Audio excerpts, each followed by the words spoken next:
pengembangan produk adalah strategi untuk pertumbuhan perusahaan dengan menawarkan produk baru atau yang dimodifikasi ke segmen pasar yang sekarang. Pengembangan konsep produk menjadi produk fisik untuk meyakinkan bahwa gagasan produk dapat diubah menjadi produk yang dapat diwujudkan. Tujuan pengembangan produk baru. Yang pertama, untuk memenuhi kebutuhan baru dan memperkuat reputasi perusahaan sebagai investor. Kedua, untuk mempertahankan daya saing terhadap produk yang sudah ada.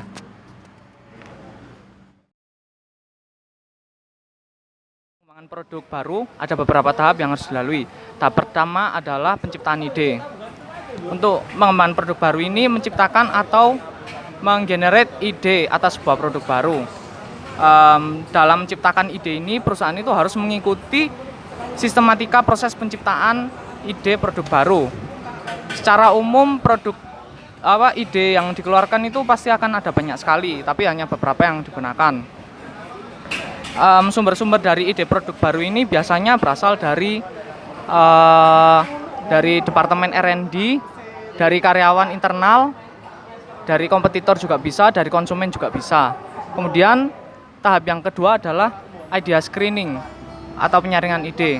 Seperti yang tadi saya katakan, karena banyaknya ide-ide produk baru yang dikeluarkan, tidak semua digunakan. Hanya dipilih beberapa yang layak untuk dilanjutkan atau diproses untuk selanjutnya. Nah, dalam proses ini, perusahaan itu harus menggunakan metode-metode di mana metode ini didasarkan pada beberapa hal. Yang pertama adalah tujuan penciptaan produk. Yang kedua itu proses yang dibutuhkan versus sumber daya perusahaan. Kemudian yang ketiga adalah bagaimana dengan regulasi yang ada. Misalnya ada pemerintah, ada lingkungan. Kemudian ada tingkat keuntungan yang bisa didapatkan. Ada ketersediaan bahan baku beserta legalitasnya dan lain-lainnya. Kemudian yang ketiga adalah pengembangan dan pengujian konsep. Setelah ditemukan ide produk baru yang akan diproses untuk tahap selanjutnya, maka dilanjutkan dengan tahap pengembangan konsep dan pengujian konsep. Nah, untuk pengembangan konsep adalah tahapan untuk mengembangkan lebih lanjut dari ide yang terpilih menjadi suatu konsep produk untuk diproses lebih lanjut di tahap berikutnya. Itulah sebabnya dalam tahap pengembangan konsep produk haruslah dibuat dalam beberapa alternatif yang disesuaikan dengan kebutuhan pasar yang paling menarik. Contohnya pengembangan produk baru untuk pabrik mobil. Nah, pabrik mobil itu memiliki ide untuk membuat mobil listrik sebagai daya penggerak utama. Maka ide ini diterima melalui tahap screening. Kemudian mencoba untuk melihat ketertarikan pada sasaran atas produk tersebut. Kemudian dikembangkan menjadi beberapa jenis, tipe atau model kendaraan dengan tujuan mendapatkan produk dengan daya tarik yang paling tinggi. Kemudian ada pengujian konsep. Konsep produk baru yang sudah dirumuskan seperti di atas harus diuji lagi dengan target konsumen yang disasar dalam skala kecil. Konsep-konsep ini bisa disajikan dalam berbagai bentuk. Tetapi untuk beberapa jenis produk seperti konsep mobil listrik yang saya sebutkan tadi, harus disediakan juga prototipenya. Setelah memaparkan konsep tersebut kepada kelompok konsumen sasaran, berikutnya mereka akan diminta untuk menjawab serangkaian pertanyaan untuk mengetahui daya tarik konsumen dan nilai pelanggan dari masing-masing konsep. Pengembangan strategi pemasaran. Setelah konsep produk baru sudah ditemukan atau sudah dipilih, maka langkah selanjutnya dalam proses pengembangan produk baru adalah menyusun dan mengembangkan strategi pemasaran yang tepat. Secara garis besar ada 3 bagian utama dari konsep strategi pemasaran yang harus dirumuskan dengan tepat, yaitu pertama, pasar sasaran, proporsi nilai yang direncanakan, penjualan pangsa pasar, dan sasaran laba untuk beberapa tahun pertama harus dideskripsikan dengan jelas. Yang kedua, garis besar dari struktur dan metode penetapan harga yang direncanakan, model distribusi, serta anggaran pemasaran untuk tahun pertama. Yang ketiga, rencana penjualan jangka panjang, sasaran laba, dan strategi bauran pemasaran.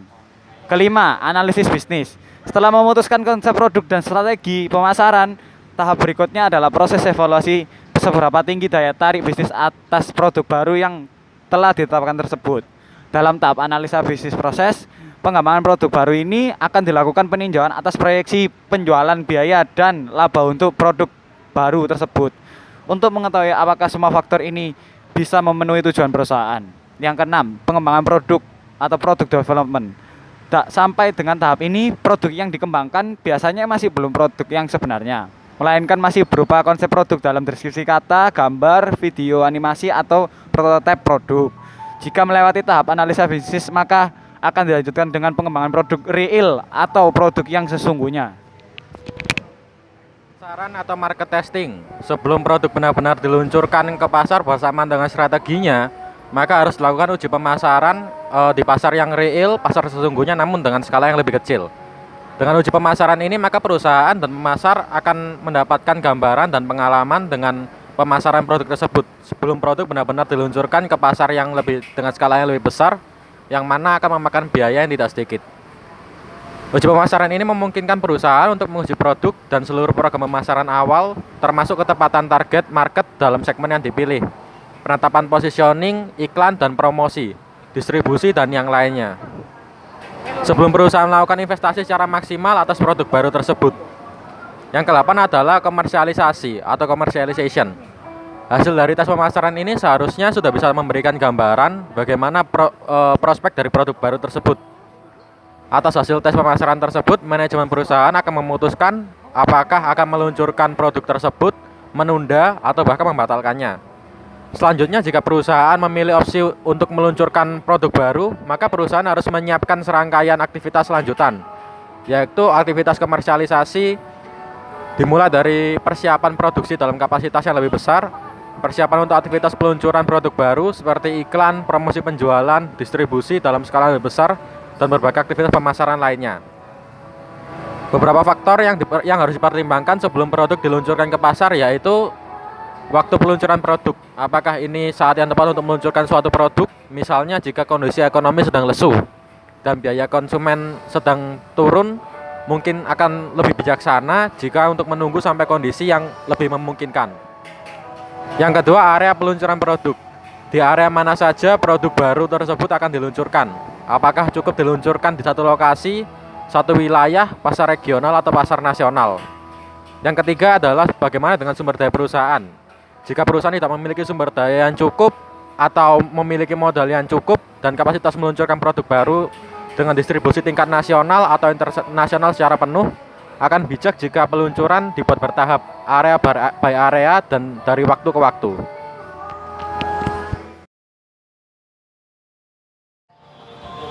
Kekurangan ide produk baru yang penting dalam bidang-bidang tertentu. Mungkin hanya ada sedikit cara yang dapat meningkatkan beberapa produk dasar seperti baja, sabun cuci, dan sebagainya. Pasar yang terbagi-bagi, persaingan yang tajam menyebabkan pembagian pasar. Perusahaan harus mengarahkan produk baru agar segmen pasar yang lebih kecil, dan ini berarti penjualan dan laba yang lebih rendah untuk tiap produk. Yang kedua, kendala sosial dan pemerintahan. Produk baru harus memenuhi kriteria masyarakat seperti keselamatan konsumen dan keseimbangan lingkungan.